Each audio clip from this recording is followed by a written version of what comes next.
Assalamualaikum dan salam sejahtera.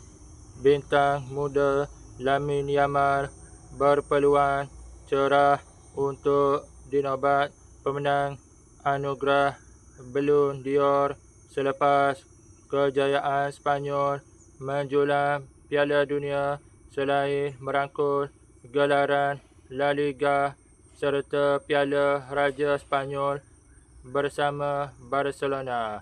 Bagaimanapun, laluan untuk Yamal tidak mudah apabila ketua pasukan La Roja, Rodri, turut berhasrat untuk mendapatkan anugerah tersebut buat kali kedua apabila turut dinobat pemain terbaik kejohanan di Piala Dunia.